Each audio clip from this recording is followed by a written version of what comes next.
Captain Jake Morrison stood on the bridge of the Anna's Discovery, watching the stars through the main screen. His ship had been traveling for 3 months, farther from Earth than any human had ever gone before. The crew of 200 was excited, but nervous. They were looking for other life in the galaxy. "Captain, we have something on sensors," said Lieutenant Amy Foster from her station. Her voice was calm, but Jake could hear the excitement underneath. "It's big, sir, really big." Jake walked over to look at her screen. The object was massive, almost like a small moon, but clearly made by someone. Strange lights moved across its surface in patterns that seemed too organized to be natural. "Is it moving toward us?" Jake asked. "No, sir, it's just sitting there." "But, Captain, I'm getting readings of at least 50 smaller ships around it." Dr. Lisa Chun looked up from her science station.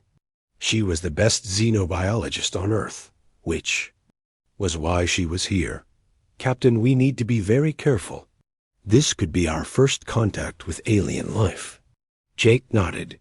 He had trained for this moment his whole career, but now that it was happening, his heart was beating fast. "Open a channel on all frequencies. Let's see if anyone wants to talk." The communications officer, Lieutenant Danny Park, worked at his controls. "Channel open, sir." Jake took a deep breath. "This is Captain Jake Morrison of the United Nations ship Discovery, representing the planet Earth and humanity. We come in peace and wish to make contact." For a long moment, nothing happened. Then the main screen changed. A face appeared that made several crew members gasp. It was beautiful but alien, with skin that looked like it was made of blue crystal, and eyes that glowed with soft light. "Greetings, beings of Earth," the alien said. Its voice was musical, like wind chimes. "I am High Counselor Vexstar of the Galactic Council. We have been waiting for you to develop space travel." Jake felt relief flood through him. "Thank you for responding, High Counselor. We are honored to meet you. Please bring your ship to our station. We have much to discuss." The alien's expression was friendly, but Jake noticed something that might have been worry in those glowing eyes. 2 hours later, Jake and his senior officers sat in a room that looked like it was carved from a single piece of crystal. The walls glowed with soft light, and the air smelled like flowers. Across from them sat 5 aliens from different species. Vexstar was there, along with what looked like a walking tree, a creature covered in fur with 6 arms, something that reminded Jake of a giant butterfly, and a being that seemed to be made of living metal. "Your species is remarkable," said the tree-like alien, who had introduced himself as Grudivan. "We have studied your transmissions for many years. Your art, your music, your stories. Fascinating." Ambassador Helen Parker, Earth's top diplomat, smiled. "We're eager to learn about your civilizations as well. This is a historic moment for our species." The metal being, called Unit 7, spoke with a voice like grinding gears. "Indeed it is. Historic. We must discuss your planet and your people." Dr. Lisa Chun leaned forward. "We'd be happy to share information about Earth. What would you like to know?" Vexstar and the others exchanged looks. "We have already learned much from your broadcasts, perhaps too much." The crystal alien touched a control, and images appeared. In the air above the table, the humans watched as scenes from Earth's history played out. Wars, natural disasters, extreme weather, dangerous animals. Jake saw footage of hurricanes, earthquakes, volcanoes. Then came images of humans doing things that made the aliens shift uncomfortably. Rock climbing, deep-sea diving, base jumping, boxing. "Your world," said the butterfly creature, speaking for the first time, "is what we classify as a Class 12 death world, the most dangerous category we have." "Death world?" Helen asked. Unit 7's metal face somehow managed to look concerned. "A planet so hostile that most intelligent life could not survive there." The gravity alone would crush half the species in this room. The atmospheric pressure, the weather extremes, the predatory life forms. Groot even rustled his leaves. But you do not just survive there. You thrive. You seek out danger for entertainment. You compete in activities that would kill most beings instantly. The aliens showed more images. Humans surviving in deserts, Arctic conditions, deep jungles. Athletes pushing their bodies to incredible limits. Soldiers carrying massive loads and fighting in conditions that looked impossible. "Look at this," Vextar said, showing footage of a human medical procedure. "Your people can lose large amounts of blood and continue functioning. You can break bones and heal stronger than before. You can survive injuries that would be fatal to 90% of galactic species." Commander Alex Rodriguez spoke up. "We're proud of human resilience, but we're also a peaceful species. We come here seeking friendship and knowledge." The metal? Alien made a sound like static. Peaceful? Your history shows over 14,000 wars in recorded time. Your entertainment includes simulated combat. Your children play games involving conflict and strategy. Jake felt his teen growing tense. With respect, those are old ways. Humanity has grown beyond most conflicts. We've had global peace for over 60 years. "Yes," said Vextar sadly. "You have united your entire planet under one government. You have turned your warrior instincts toward exploration and scientific advancement. This makes you even more dangerous." The butterfly aliens. Wings shimmered. When a Deathworld species achieves unity in space travel, they become unstoppable. History shows us this. Helen kept her diplomatic smile, but Jake could see she was working hard to stay calm. "What exactly are you saying?" Vextar stood up. The crystal being was tall, much taller than any human. "The Galactic Council has discussed this situation for many years, since we first detected your radio signals. We offer you a choice." Images appeared showing a section of space near Earth. "We will provide you with this territory. 50 star systems, rich in resources. We will establish trade relationships, share technology, exchange knowledge. Your people will prosper." "That sounds wonderful," Helen said carefully. "What's the condition? You must remain within these boundaries. The rest of the galaxy must be protected from your expansion." The room fell silent. Jake felt anger building in his chest, but he kept his voice level. "You want to put us in a cage?" "A very comfortable cage," Groot even said quickly, "with everything your people could need or want. And if we refuse?" Alex asked. Unit 7's eyes glowed brighter. "Then 847 worlds will unite to contain you. We cannot allow a Deathworld species to spread unchecked across the galaxy." Jake stood up slowly. His officers did the same. "High Counselor, we appreciate your offer. We understand your concerns. But humanity doesn't respond well to threats or cages, no matter how comfortable they might be."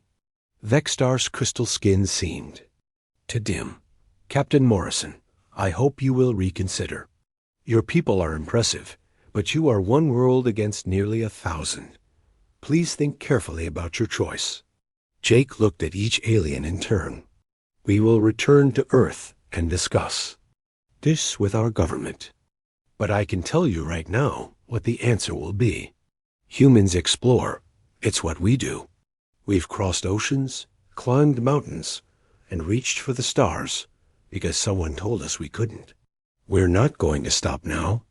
As they prepared to leave the crystal chamber, Vextar called out, "Captain, please understand, we do not hate your species. We fear you. And fear makes even peaceful beings do terrible things." Jake paused at the doorway. "High Counselor, you're about to learn something important about humans. We don't like being feared, and we really don't like being caged. I hope your council is ready for what comes next." The journey back to the Discovery was quiet. As they Prepared to leave for Earth, Jake looked at the massive alien station one more time. In a few months, he would probably be back here. But next time, he wouldn't be coming alone. 6 months had passed since Captain Jake Morrison returned from his meeting with the Galactic Council. The United Earth government had given their answer quickly and clearly. Humanity would not accept any boundaries or cages. Earth's shipyards worked day and night, building new vessels and upgrading old ones. Everyone knew war might be coming. General Patricia Hayes stood in the command center of Luna Base, watching dozens of screens showing human ships across the galaxy. As Supreme Commander of Earth Defense Forces, she knew every captain, every mission, every risk they were taking. "General, we're getting reports from the outer colonies," said Colonel Mike Stone, her chief of operations. "The aliens are setting up checkpoints around our shipping lanes." Patricia nodded. She had expected this. The Galactic Council was testing humanity, seeing how far they could push before humans pushed back. What about trade ships? 3 cargo vessels turned back yesterday. The aliens claimed they needed special permits that don't exist. Captain Tony Walsh of the merchant ship Endeavor tried to go through anyway. They blocked him with a wall of ships. Any violence? Not yet. But the aliens are making it clear they don't want us moving freely. Patricia looked at the big display showing human space.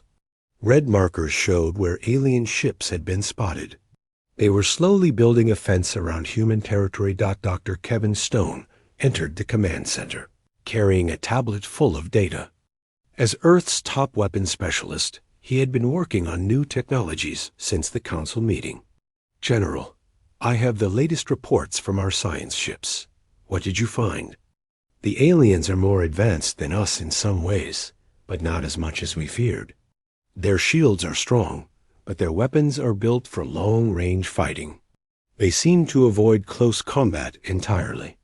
Colonel Stone leaned over to look at the data. "That makes sense. Most of their species are fragile compared to humans. A fight at close range would favor us." "There's something else," Dr. Stone continued.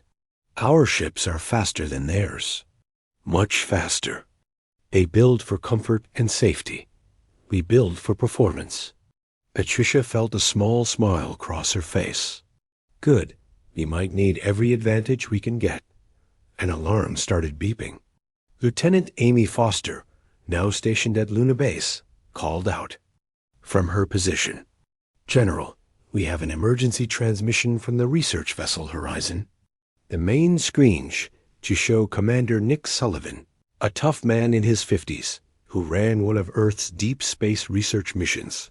His face looked worried. "Luna Base, this is Commander Sullivan aboard the Horizon. We're being surrounded by alien ships.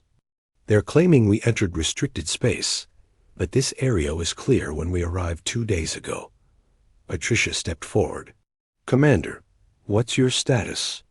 "We have a crew of 127. The aliens are demanding we surrender and prepare to be boarded. They say we violated galactic law." General Hayes looked at her staff. Everyone knew this was the test they had been expecting.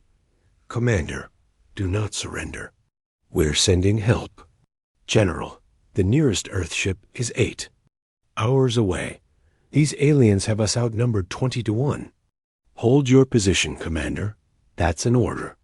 The transmission ended. Patricia turned to her team. "This is it. They're forcing our hand." Colonel Stone pulled up tactical displays. "We can't get there in time to help them fight." "But maybe?" "We don't need to." "What do you mean?"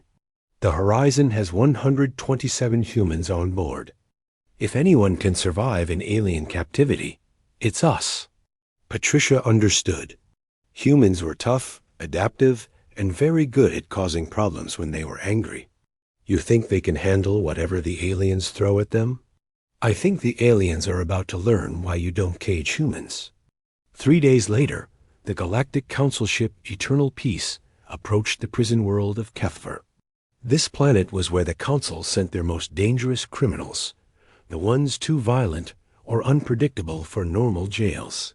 The prison was built inside a mountain, with walls of solid metal and enough guards to stop an army. High Counselor Vexstar stood on the bridge of his ship, watching the ugly gray planet grow larger on the screen. Beside him stood War Master Thakmer, a large reptile-like being with scarred skin and cold eyes. "Are you certain this is wise?" Vexstar asked. "Putting the humans in Keth 4 seems extreme." Thakmer's voice rumbled like distant thunder. "They need to understand the consequences of defying the Council. Besides, no one has ever escaped from Kethver. If these humans are as dangerous as you claim, this will prove it. And if they do escape, then we will know we were right to fear them." The human prisoners were transferred without incident. The guards were surprised by how calmly the humans accepted their situation. Most species fought, cried, or begged when brought to Kethver. The humans just looked around with curious eyes, as if they were tourists visiting a new city. Commander Sullivan was placed in the same block as some of the galaxy's worst criminals. His cellmate was a being called Vexthil, a creature that looked like a cross between a spider and a snake. Vexthil had been in prison for 15 years after destroying 3 ships in a smuggling operation gone wrong. "You are the new human," Vexthil said in broken galactic common. "I heard about your people. Supposed to be dangerous." Nick looked around the small cell. The walls were thick metal, the door had no handle on the inside, and the air smelled like chemicals. "We can be dangerous when we need to be. This place kills dangerous." Guards use stun weapons that drop most beings instantly. Food is barely enough to survive. Exercise time is 30 minutes per day. No tools, no weapons, no hope. Nick sat down on the hard bench that served as a bed. "Vexthil, can I ask you something?" "What?" "In all your time here, has anyone ever tried to work together? All the prisoners, I mean." Vexthil's multiple eyes blinked in confusion. "Work together? Why?" "Everyone here hates everyone else. That is why we are here." Nick smiled, but there was something cold in his expression. "That's about to change." It started small. Humans began talking to other prisoners during the brief exercise periods. They shared food with aliens who were sick. Dr. Lisa Chun, using her knowledge of alien biology, helped treat injuries that the prison medical staff ignored. Within a week, something unprecedented began happening at Kethvar. Prisoners from different species were cooperating. The humans had somehow convinced deadly criminals to work together instead of fighting each other. Science Officer Rachel Torres, a brilliant engineer, noticed that the prison's power grid had weaknesses. She whispered her observations to other humans during mealtimes. Soon, prisoners were accidentally damaging specific systems during their work details. The guards didn't understand what was happening. Equipment kept failing in ways that seemed random, but were actually carefully planned. The humans had turned the entire prison population into a single, coordinated unit. On the 19th day, something impossible happened. The main power grid failed during the night shift, when there were fewer guards. Emergency lighting kicked in, but the cell doors defaulted to open when the main computers went down. For the first time in the prison's history, every cell door on every level opened at once. Most prisons would have become a riot.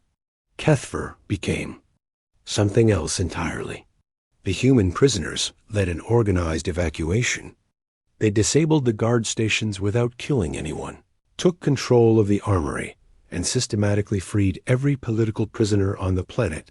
By morning, the Un's horizon, which had been impounded in the prison's shipyard, was flying away from Kethvar with all its crew and 47 other beings who had been wrongly imprisoned by the Council. When War Master Thakmer received the report, he read it 3 times before believing it. No one had ever escaped from Kethver. These humans had not only escaped, They had turned the galaxy's most secure prison into their own personal rescue operation. "How long were they inside?" he asked his aide. 19 days, sir." Vakmer stared at the report. Most species took months to even understand the prison's layout. The humans had figured out how to break out, organized the other prisoners, and executed a perfect escape in less than 3 weeks. "Contact the council," he said finally. "Tell them the humans have just demonstrated why they must be stopped. If they can do this in our strongest prison, imagine what they can do with an entire fleet." Across the galaxy, the news spread quickly. The humans had done the impossible. But more than that, they had done it while helping others, while showing mercy to their guards, and while proving that they could turn even their enemies into allies. War was no longer a possibility. It was inevitable. The galaxy would never feel safe while the humans roamed free among the stars.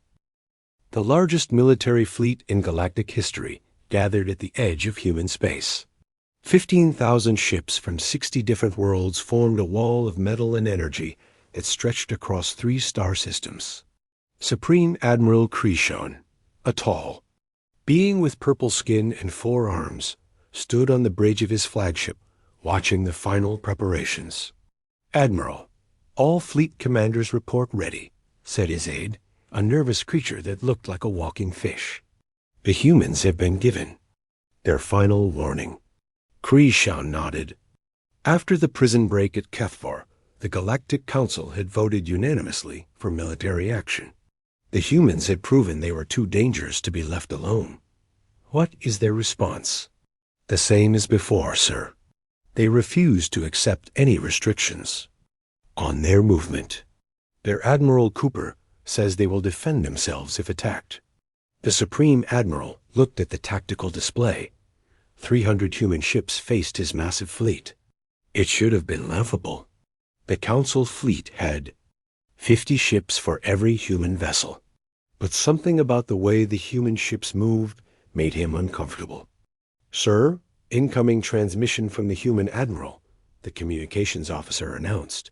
"Put it on screen." Admiral Ryan Cooper appeared on the main display. He was an older human with gray hair and scars on his face. His uniform was simple, compared to the elaborate robes worn by council officers. But his eyes were hard and confident. "Supreme Admiral Krishon, I'm Admiral Cooper of the Terran Defense Navy. I'm hoping we can avoid what's about to happen." "Admiral Cooper, you know, our terms. Accept the boundaries we have set, or face the consequences." Cooper shook his head. "We both know I can't do that. But I want you to understand something. When this fight starts, it's going to be different from anything your people have seen before. Admiral, you are outnumbered 50 to 1. Your ships are smaller and less advanced. This will be over quickly. Maybe, but your people fight wars like chess games. Long range, careful moves, trying not to lose pieces. We fight wars like boxing matches. Up close, personal, and we don't stop until someone can't get back up." The transmission ended. Krishon stared at the empty screen for a moment. There had been something in the human's voice that worried him. "Sir, should we begin the attack?" His tactical officer asked. "Yes, all ships advance. Target their outer. Offenses first." The Council fleet moved forward like a slow tide of metal. Their massive ships had shields that could stop entire planets' worth of firepower. Their weapons could destroy cities from millions of miles away. By every measure, this should have been an easy victory. The human ships were arranged around Proxima Station, humanity's outermost military base. As the Council fleet approached, the humans did something unexpected. Instead of running or forming defensive lines, they accelerated directly toward the much larger alien force. "Sir, the humans are charging us," the tactical officer reported, confusion clear in his voice. "That's suicide. Their ships will be destroyed before they get close enough to do any damage." But the human ships were faster than anyone had expected. They moved through space like hunting cats, quick and unpredictable. The Council's long-range weapons had trouble hitting such fast-moving targets. Admiral Cooper sat in the command chair of his flagship, the Un's Defiance, watching his tactical display. Around him, his crew worked with calm efficiency despite the overwhelming odds they faced. "All ships, execute Thunder Run," Cooper ordered. The human fleet split into small groups, each one diving toward a different section of the Council formation. Their ships were built for speed and maneuverability, not heavy armor. But what the aliens didn't understand was that humans could handle forces and stresses that would kill most other species. Captain Ben Turner commanded the destroyer Un's Lightning. His ship screamed through space at accelerations that pressed his crew deep into their seats. Any alien crew would have been unconscious or dead from the pressure, but Turner's people gritted their teeth and kept fighting. "Incoming missiles," called out Lieutenant Maria Gonzalez from the weapons station. "Let them come," Turner replied. "Wait until they're close, then hit the engines." The Lightning suddenly changed direction, pulling a turn so sharp that the ship's hull groaned in protest. The alien missiles, programmed for normal physics, couldn't adjust fast enough and shot past harmlessly. "Now," Turner ordered. The Lightning opened fire with everything it had. Human weapons were designed for close combat, rapid-fire systems that could pour enormous amounts of energy into a target in seconds. The alien ship's shields, built to stop long-range bombardment, couldn't handle the concentrated assault. Across the battle zone, the same scene played out dozens of times. Human ships got in close where their weapons were most effective, and the aliens' heavy guns couldn't track fast enough to hit them.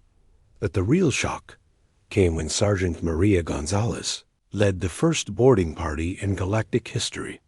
The UN's Wolverine, a small assault ship, latched onto the side of a Council heavy cruiser. The alien crew watched in disbelief as humans in armor suits cut through their hull and entered their ship. Most galactic species had never fought inside a spaceship. Combat happened at long range with computers and targeting systems. The idea of enemies running through their corridors with weapons was like something from a nightmare. Gonzalez and her team moved through the alien ship like a force of nature. They were trained for combat in tight spaces, in zero gravity, in conditions that would confuse and terrify most beings. The alien crew, who had never fired a weapon in anger, couldn't stop them.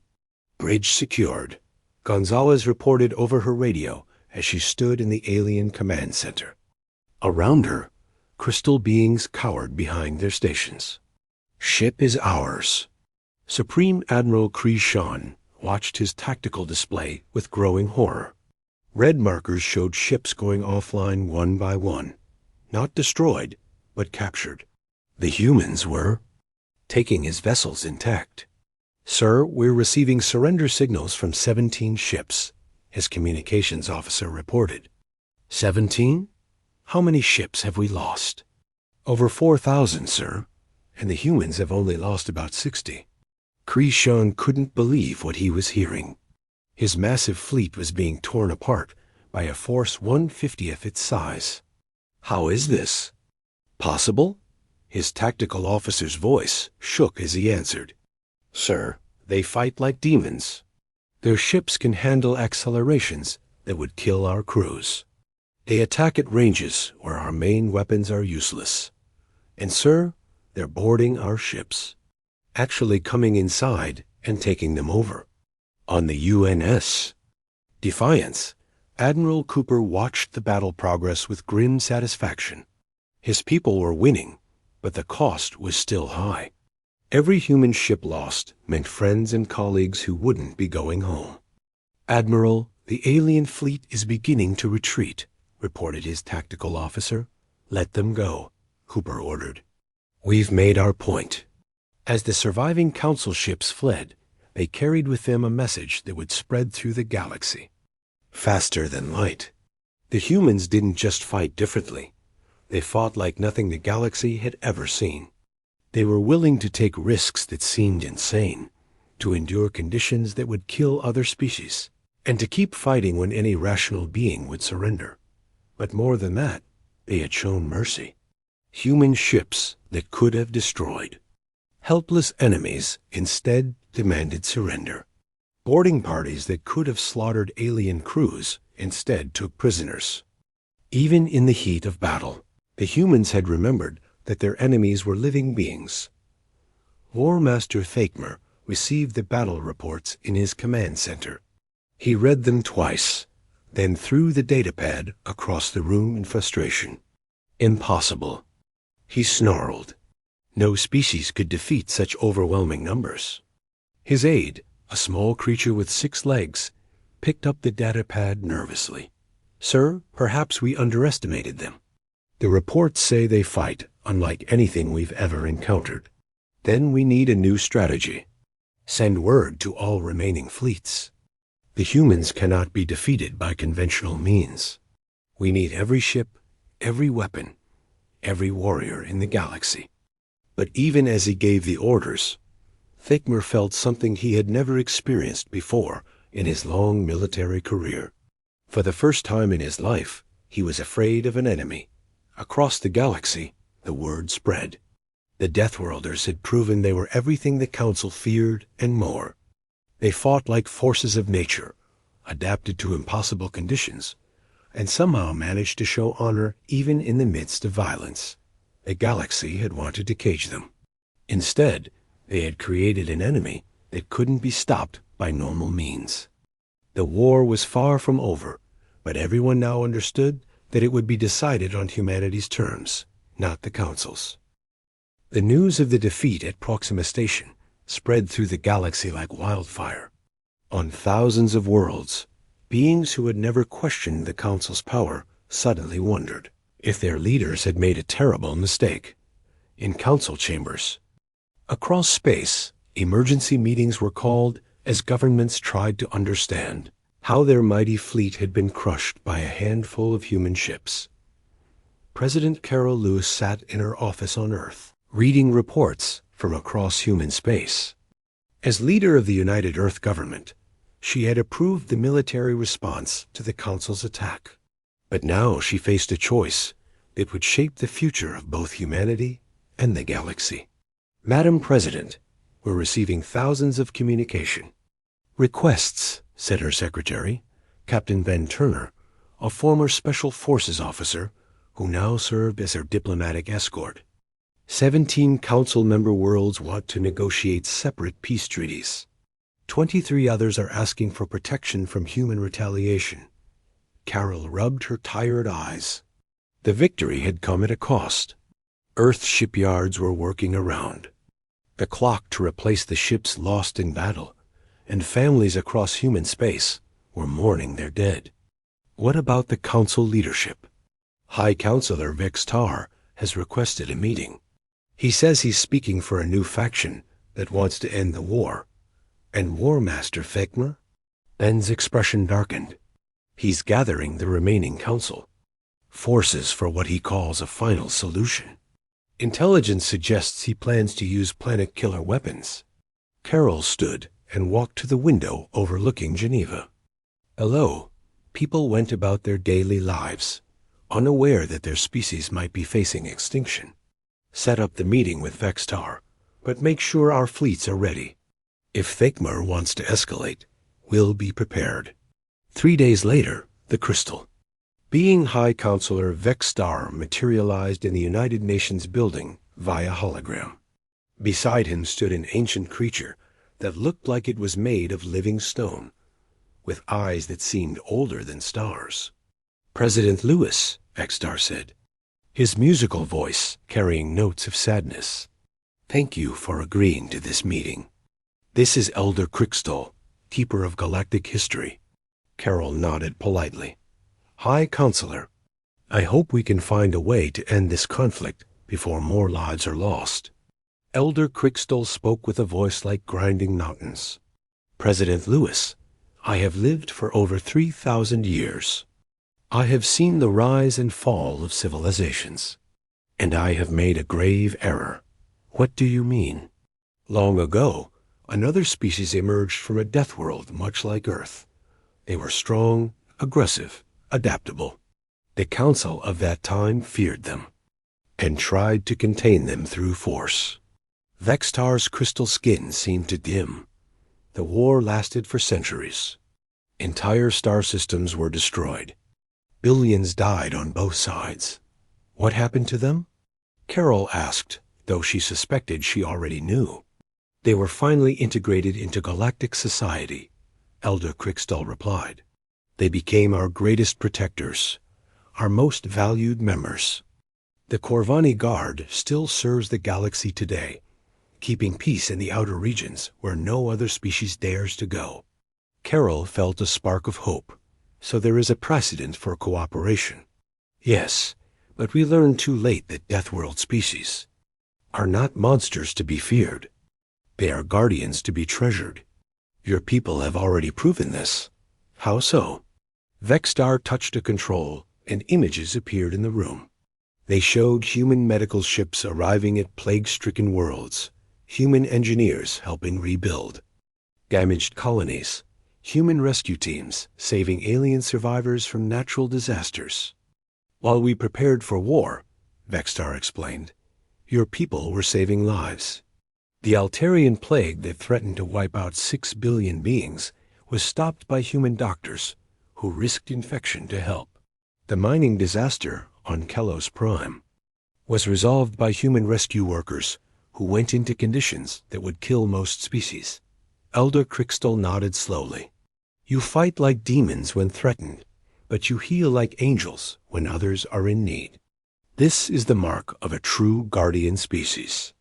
Carol felt tears in her eyes as she watched footage of human volunteers working alongside alien civilians. We do what we think is right. It's that simple. That is exactly why the galaxy needs you, Vextar said, but War Master Thakemir refuses to see this. He believes the only solution is your complete destruction. What are you proposing? Elder Crickstall leaned forward. A new treaty.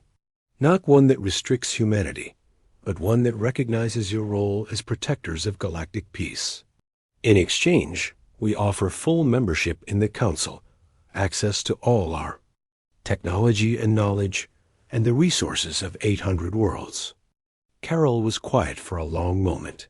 And in return, help us become better than we are, Vextar said simply.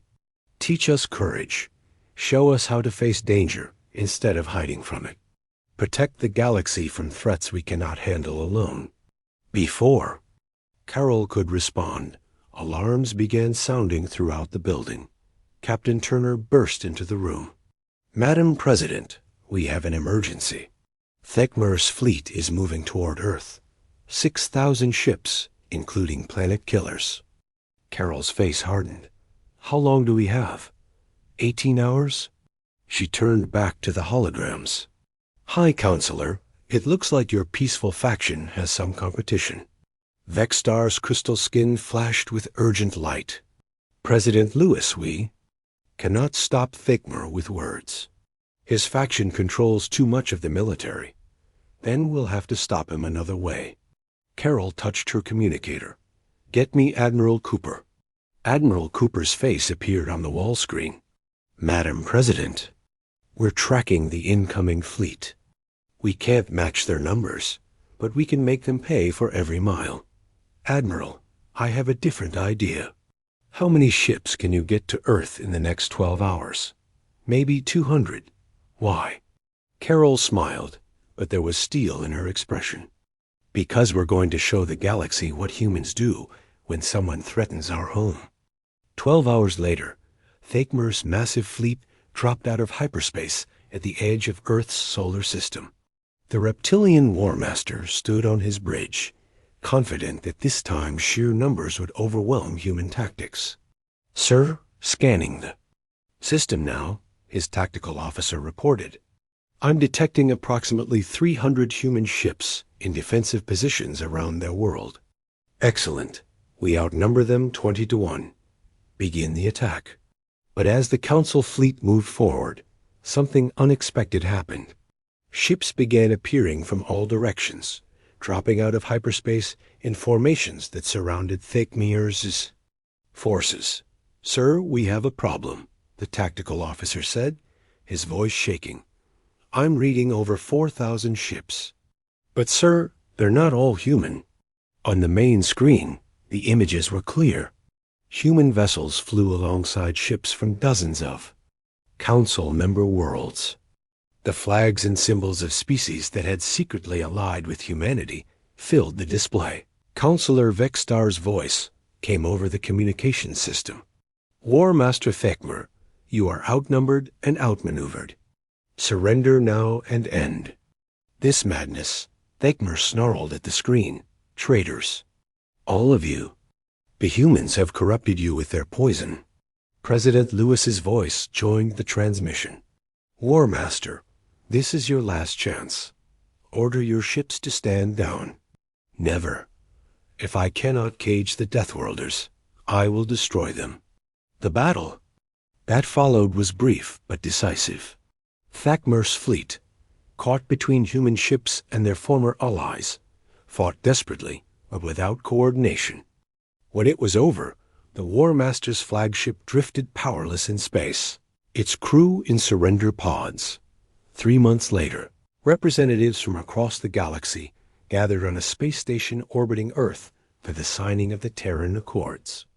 The new treaty established humanity not as prisoners of galactic law, but as partners in galactic peace. Elder Krikstal stood at the observation deck, watching human and alien children play together in the station's gardens. Beside him, President Lewis reviewed the final documents. "Do you think this will work?" she asked. "The galaxy has learned an important lesson," the ancient being replied. "Strength without wisdom leads to tyranny. Wisdom without strength leads to extinction. Your people have both. And if new threats arise?" Elder Krikstal's stone face managed something like a smile. "Then the galaxy will be ready. Because now, we have guardians who know that the best way to protect peace is to be prepared for war." Admiral Morrison, promoted after Cooper's retirement, approached with a datapad. "Madam President, we've received our first joint mission. Long-range sensors have detected something approaching from outside the galaxy. Something big." Carol took the pad and read the report. Her expression grew serious. "How big? Big enough that every species in the galaxy will need to work together to stop it." She looked out at the mixed crews preparing their ships for departure. Humans and aliens working side by side, each bringing their unique strengths to face an unknown threat. "Then, let's show the universe what the galaxy can do when it stands united." As the fleet prepared to depart for the edge of known space, the words of the Terran Accords echoed through every ship's communication system. "We are many species, but one people. Many worlds, but one galaxy. Many voices, but one promise. We will protect what we have built together, and we will face the unknown as one." The age of human isolation was over. The age of galactic unity had begun.